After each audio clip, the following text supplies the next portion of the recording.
From Milwaukee, Wisconsin, at guard 5'6", CL Whiteside.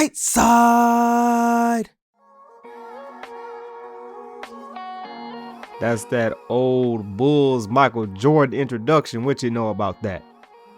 You're in the right place.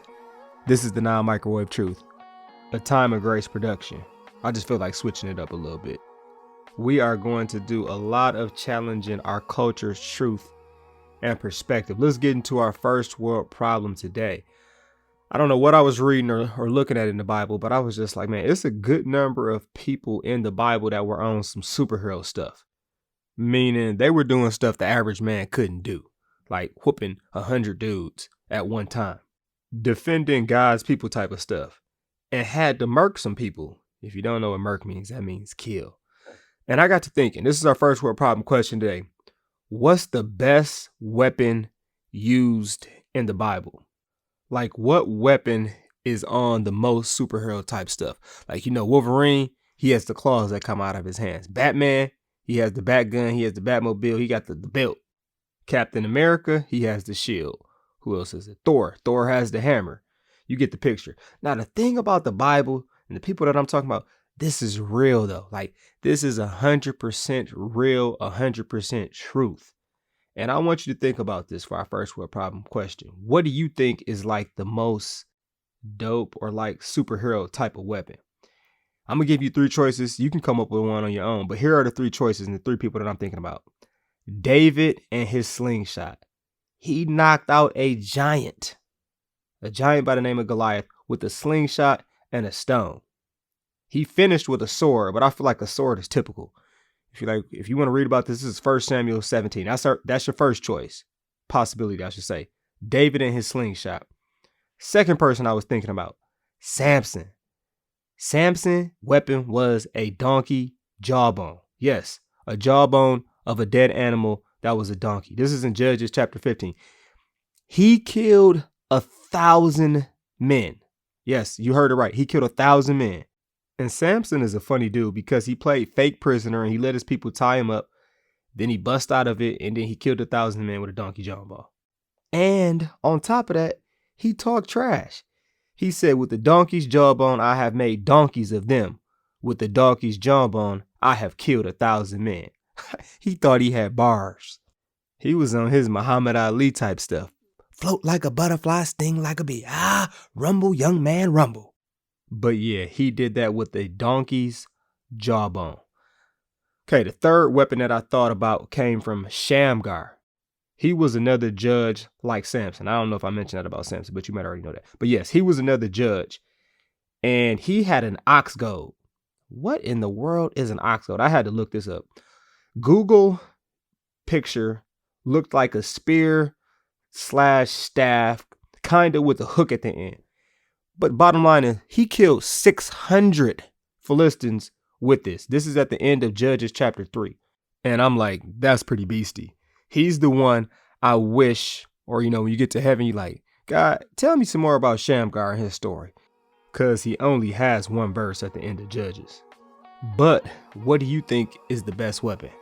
This one is tough for me. I really don't know. I don't think I could narrow it down. But remember, I would love to hear from you on Instagram or Twitter. My handle is ChampionLife23. Which one of these was the best weapon?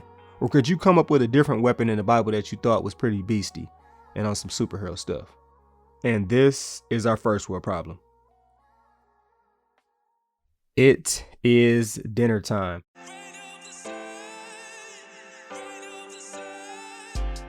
The title of our episode today is Steward This. I started to name it Word for the Year 2. Because if you remember last year, at this exact time, I had an episode called Word for the Year.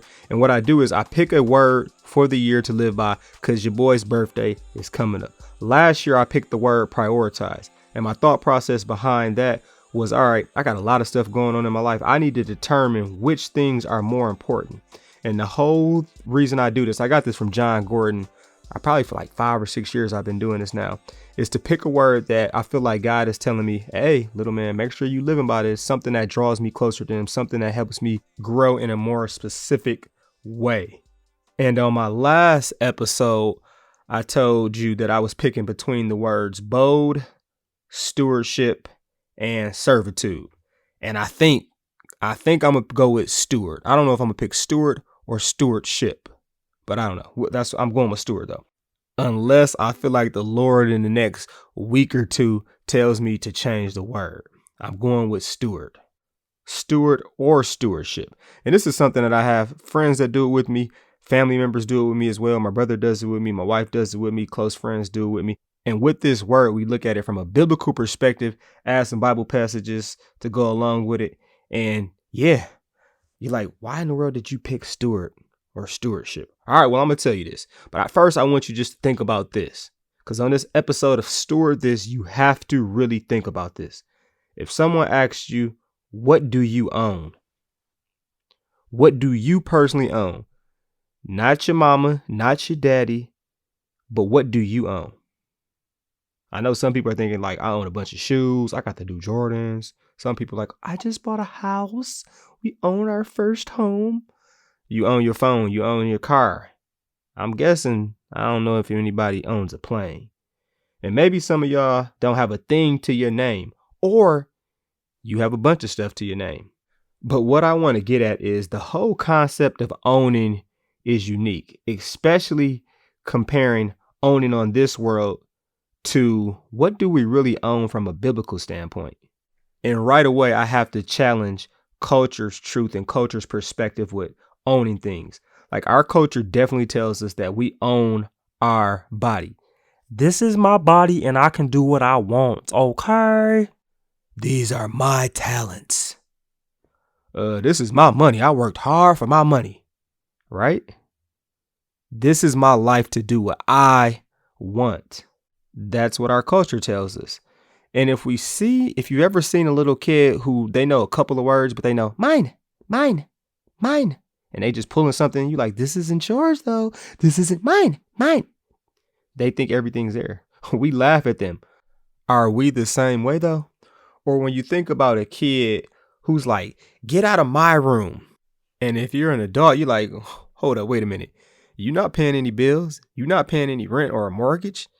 And that's what we're going to look at today on this episode of Steward This. What really is ours? Especially from a biblical standpoint or from a spiritual standpoint. The steward definition is this. It is manage or look after another's property. A person who manages another's financial affairs. And listen to this. Listen to Psalm 24, verse 1. It says, the earth and everything in it, the world and its inhabitants belong to the Lord. Oh, man. You notice it didn't say belong to CL or belong to Josh or belong to Emily. It says belong to the Lord. So I own nothing. I own nothing. It's all about God. I don't own the place that I live. I don't own the car that I drive. I don't even own my own body. I own nothing. It is all God's. You own nothing. And like, how do you feel when you hear this? Like, how you really feel? Be honest. And I know some of you are thinking like, this is my money, or I worked hard for this, or I'm the one who did fill in the blank. But it's like everything that we have comes from God. And this is why I chose that word, because I really wanted to check my mindset. And I really want to figure out, how do I maximize that everything that God is allowing me to manage? It's not mine. How do I manage this properly? And how do I allow God to actually give me more to manage? So, of course, the first thing on this episode of Steward This we have to look at is, how do I, because this is for me especially, how do I become a great steward? 1 Corinthians 4 verse 2 tells us this. It says, now it is required that those who have been given a trust must prove faithful. And if you look up the definition of trust, that's when someone allows you to hold property as like you're the owner for the good of one or more beneficiaries. So, of course, I'm trying to benefit as many people as I can. A lot of times we like, I just need to benefit myself. I got to take care of me. But this passage states clearly that you become a great steward by proving faithfulness. And some commentary that I read said, For stewards, the important thing was faithfulness. They had to be efficient managers of the master's resources. A steward never owned the property or resource he dealt with. He simply managed it for the master and had to manage it faithfully. So in this episode, we're going to break up a steward in 3 different parts. And I thought about calling it AT&T, but I didn't want to get sued. That's an acronym, by the way. But I came up with TAT, T-A-T. And we're going to look at how being a great steward deals with time. It deals with the abilities or gifts that you have been given. And then it deals with the treasures or the resources that we are able to manage. And the first one we're going to look at is time. Like, how many of us really think, and how many times do I think like, it's my time? I can do whatever I want with my time. And how I use my time is up to me. And time is such a valuable thing because it's like once it's gone, you are not getting it back. And it's just like, if you have the mindset that, you know what, this really isn't my time, this is God's time. How would that change the way that I move? How would that change the way that I think? How would that change the way that I work? I know people that make a living off of going to work and bragging about how little they did and they still got paid. But what if we just change our thought process? What if I change my thought process with that? In Colossians 3, verse 23 and 24, it says, whatever you do, work at it with all your heart as working for the Lord, not for human masters, since you know that you receive an inheritance from the Lord as a reward. It is the Lord Christ you are serving. And something that makes it tough about time is that when we are working with all of our hearts and we don't get the results that we want, like that's something that our culture tells us. It tells us that you got to see immediate results, but you can't microwave that. And this passage reminds me to sow regardless of not seeing immediate results. Like you can plant something and it's not going to grow in the next 5 to 10 minutes. Like it's going to take some time. Sometimes it takes months. Sometimes it takes years. But regardless, keep sowing. And then I just thought about, how hard is it to be faithful in the small things, to be faithful and persistent with the things that aren't working well. And when I say it isn't working well, I really just mean it's not working as fast as I want it to, or you kind of hit that stalemate. Because when you think about progress is not a straight line up. It is like a roller coaster to get up and to see progress. Time, what a precious thing. How you manage the time that God has given you is one of the ways you become a great steward. The second one, abilities, the abilities that you have, the gifts that you have, the talents that you have, abilities. Deuteronomy 8, verse 17 and 18 tells us, and I'm going to put this on the poster. So every year I make a poster, I put the word steward on there. I have the definition, and I have 3 Bible passages. This passage I'm definitely putting on the poster. It says, you may say to yourself, my power and the strength of my hands have produced this wealth for me. But remember, the Lord your God, for it is he who gives you the ability to produce wealth, and so confirms his covenant, which he swore to your ancestors as it is today. And this passage is so good to me because it's like, man, the times when stuff is going well, like, ooh, I'm out here doing it. Boy, you see, I just got the new whatever you just got. And it's really easy to think we don't need God when we think we earned everything, or like it's actually mine. It's mine. Or you know why it's going good? Because of me and the work that I did. And the thing about this passage is like, okay, maybe you did work hard. But the only reason you can work hard is because God gave you the energy. God allowed you to breathe. God allowed you to walk. God allowed you to do whatever it is that you did. And God's plan ultimately is for us to advance his kingdom. So just think about this. Am I using the abilities that God has given me that produce wealth for myself or produce more for me on this earth to advance his kingdom? Are you using the abilities that God has given you to better his kingdom or your own personal gain and pleasure? And that's where that passage from Matthew 6, verse 33 comes in so clutch. It's like, seek first the kingdom, seek first the kingdom and his righteousness, and all the other stuff is going to be given to you as well. But we usually do that backwards. Like if somebody can sing, they're not trying to sing in church. They trying to make some panty dropping music, some music that's going to help them get paid. And that's just something for me to think about. Like the abilities that God has blessed me with, they're not even mine. They come from God. Every good and perfect thing is from God. is from above. And if I know that I'm just a manager of them, and the purpose of me being a steward is to advance his kingdom and to manage his property and to manage his resources, then it makes it a whole lot easier for me to use the abilities that I'm able to manage to advance his kingdom. So that's abilities, gifts, the talents you have been given that I have been given. That's the second one. All right. The third one, talking about the treasures that we are given. This is the last one in the acronym TAT. Proverbs 3 verse 9. Honor the Lord with your wealth and with the first fruits of all you produce.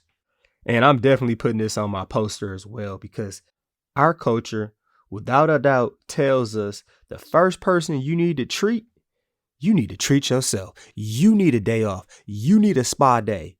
You need to go treat yourself to a new pair of shoes or a good dinner. We get a raise. That means I can spend more on fill in the blank.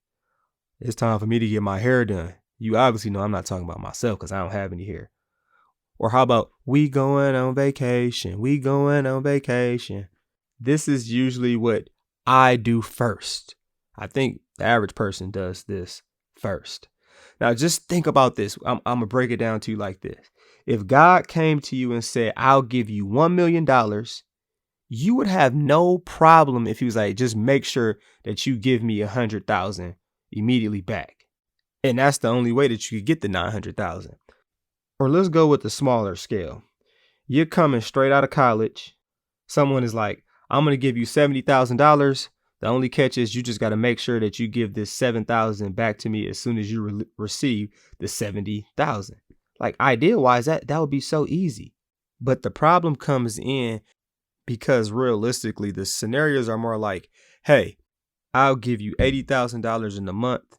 You just got to wait. But in the meantime, I'm going to give you a charge card for 100,000.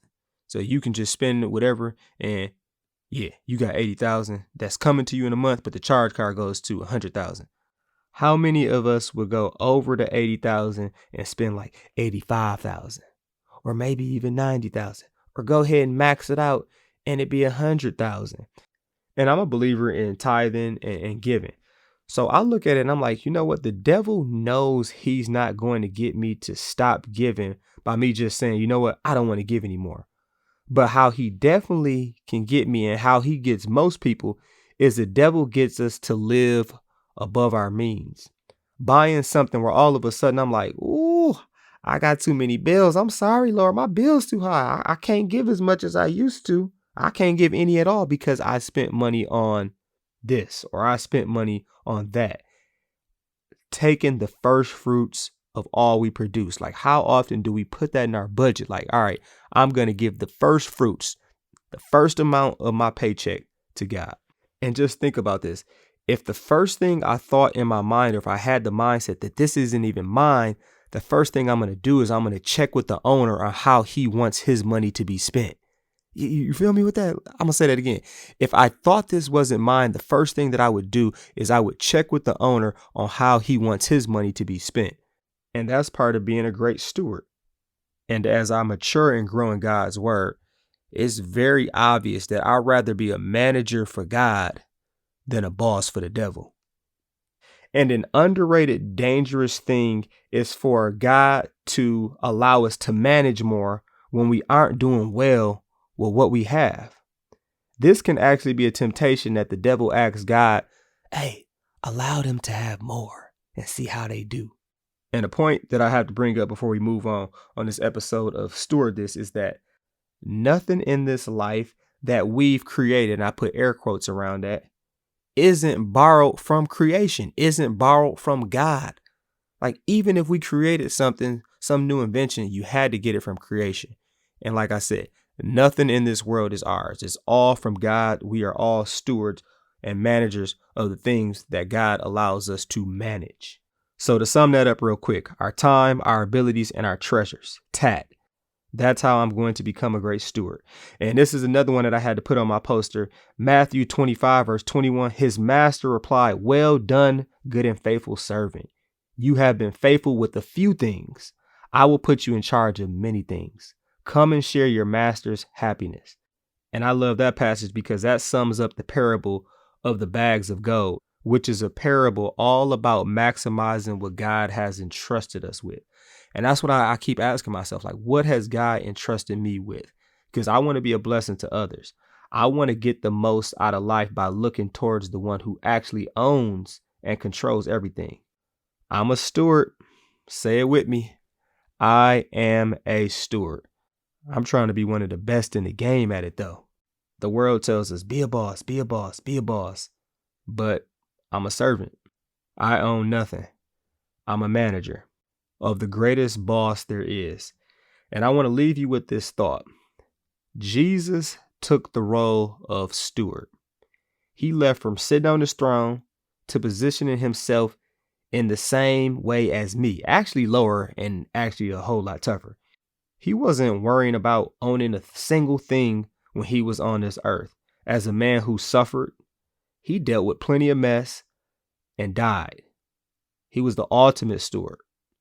He maximized his time, only 33 years. And he's without a doubt the most influential person ever. You don't even have to be a Christian to agree with that. He was mission driven. He was like, forget the treasures of this world. Like, do you remember when the devil tempted him when he was hungry, like starving? He was tired. And this was just the beginning of his public ministry. And the devil was like, bow down and worship me and I'll give you everything. And Jesus is like, this is not yours to give. You aren't the real owner of this. And even though Jesus had all the abilities and power, he toned it down. He credited the Father and the Holy Spirit more than himself. He took up a lowly position. That's the steward I'm trying to be like.